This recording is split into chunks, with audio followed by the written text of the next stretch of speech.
हमें दुख है, ऐसे लोगों के जाने से समाजवादी पार्टी का नुकसान बढ़ा हुआ है, इसकी भरपाई होना मुश्किल है और उस पीढ़ी के तमाम हम लोगों ने नेता खोए हैं। यही कन्नौज ने बहुत सारे महत्वपूर्ण नेताओं को और डॉक्टर राममनोहर लोहिया, नेताजी, मुझे समाजवादी सोच के साथ यहाँ की जनता हमेशा जुड़ी रही।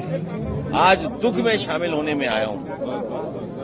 भैया, शंकराचार्य को लेकर काफी विवाद चला, शंकराचार्य पे काफी गंभीर आरोप लग रहे हैं। माननीय कोर्ट का हम बहुत आभार प्रकट करते हैं कि जिस तरह का उनका फैसला आया है,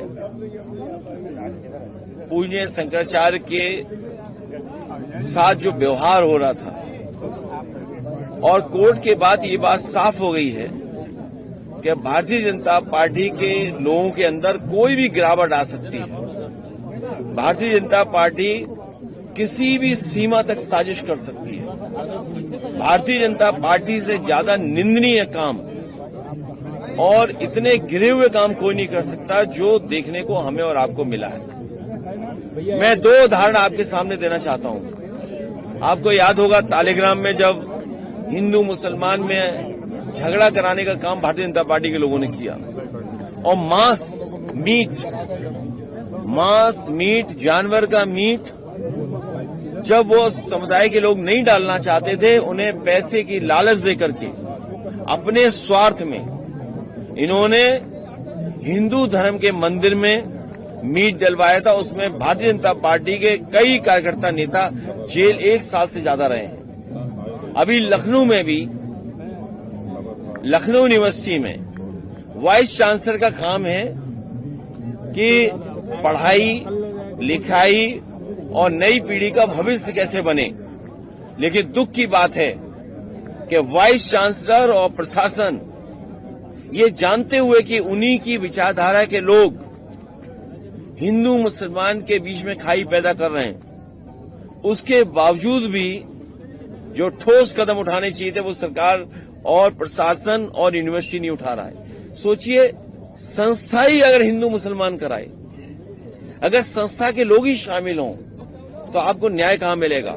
ये बात साबित होती है कि चाहे वो प्रजापति जेल गए हों, चाहे आपके बगल में इरफान सोलंकी जेल गए हों, और चाहे आदरणीय मोहम्मद आजम खान साहब जेल गए हों, और तमाम पत्रकार साथी जानते होंगे जिलों में अगर आपने सच्चाई दिखाई तो आपके खिलाफ भी कार्रवाई हो जाएगी, जेल भेज दी जाओगे और बजट कम हो जाएगा। आपका जो बजट है वो कम कर दिया जाएगा। जो भारतीय जनता पार्टी का सिद्धांत है, हम दें दाना तो गाओ हमारा गाना,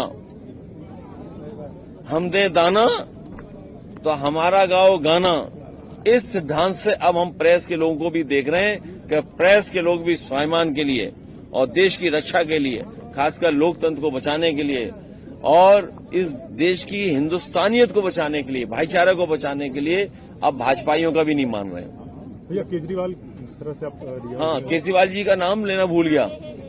सोचिए, एक व्यक्ति के सरकार छीन ली, बताइए, झूठ फैला करके, आरोप लगा करके सरकार छीन ली। अरविंद केजरीवाल जी जो काम गरीबों के लिए कर रहे थे वो भारतीय जनता पार्टी को हजम नहीं हो रहा था। बिहारी वाजपेयी जी ने क्या कहा था कि इजराइल गलत तरीके से मिडिल ईस्ट की जमीनों पर कब्जा करके बैठा है, उसे हट जाना चाहिए, फिलिस्तीन मजलूम है, फिलिस्तीन का समर्थन करना चाहिए। तो ये जो मोदी जी इजराइल के साथ, प्रधानमंत्री के साथ खड़े हैं, ट्रंप के साथ खड़े हैं, आखिर ऐसी क्या मजबूरी है मोदी जी? ईरान इजराइल के युद्ध में, वॉर में क्या भारत फंस चुका है? देखिए, तेल महंगा होगा सर, सिलेंडर पे 40 रुपया बढ़ गया, महंगाई बढ़ेगी। जो ईरान व्यापारिक दृष्टि से, अब अंधभक्त, भारत में कुछ अंधभक्त प्रजाति के लोग हैं, मिठाइयां बांटकर जश्न मना रहे हैं। अरे अंधभक्तों, कुछ इतिहास पढ़ो, कुछ ये देखो कि ईरान से भारत के कैसे रिश्ते रहे। हमें डीजल, हमें गैस सस्ती दी, हमें तेल सस्ती दी, और अपने चाबार बंदरगाह में हमें अपनी जगह देकर हमारे सपोर्ट किया। और जो कश्मीर के मसले पर पूरी दुनिया, अमेरिका पाकिस्तान के साथ खड़ा था, तब ईरान हमारे साथ खड़ा था। उन भक्तों को ये पता नहीं है। ये नया भारत है, अमेरिका का दोस्त है भारत, अमेरिका का दोस्त है भारत। क्यों फिर सरेंडर करने के लिए मोदी जी बोल देते हैं? वो कह देते हैं कि मोदी का करियर खराब कर दूंगा। अब ट्रम्प ट्रम्प ट्रम्प करते हैं। अरे ट्रम्प कातिल है। ट्रम्प नहीं चाहता कि दुनिया में शांति रहे। ट्रम्प एक वो जल्लाद है पूरी दुनिया का, जो पूरी दुनिया में ईरान अशांति खुलेआम चाहता है। धमकी दे रहे हैं, खुलेआम धमकी दे रहे हैं कि भाई तुम अपना हथियार जो है रख दो, डाउन कर दो, फेंक दो। देखिए, अपने हक के लिए लड़ना कोई गलत नहीं है। ईरान ने साफ कह दिया कि हम तबाह हो जाएंगे, बर्बाद हो जाएंगे, लेकिन जालिम के सामने सर नहीं झुकाएंगे। अरे ईरान के लोगों में खुशी है, उनको अब अपना मौलिक अधिकार मिलेगा उनको। नहीं, मौलिक अधिकार कौन सा छीना हुआ था? ईरान एक तरक्की की है। ईरान ने हर चीज, हर सेक्टर में आगे। ईरान में शिक्षा देखिए आप, ईरान में पढ़ाई पर कितना फोकस है। अंधभक्ति मत कीजिए सर। ईरान ने जो किया है गलत के आगे सरेंडर नहीं किया। लेकिन वो तो यही कह रहे हैं, जो अगर महिलाओं को जो अधिकार नहीं मिल पा रहा था, अब महिलाओं को अधिकार मिलेगा। नहीं, देखिए 2 से 4% लोग जो जश्न मना रहे हैं वो कौन लोग हैं? हाँ, वो ईरान से वो अमेरिका में जो जश्न हुआ है, वो जो दूसरे नेता थे जो ट्रम्प के और अमेरिका के पिट्ठू हैं, उनके समर्थक हैं, तो उनके समर्थक जश्न मना रहे हैं ना। मोदी जी को भारत को किस देश के साथ स्टैंड लेना चाहिए? देखिए, हमारा एक ही कहना है, भारत देश हमेशा से मजलूमों के साथ खड़ा रहा है।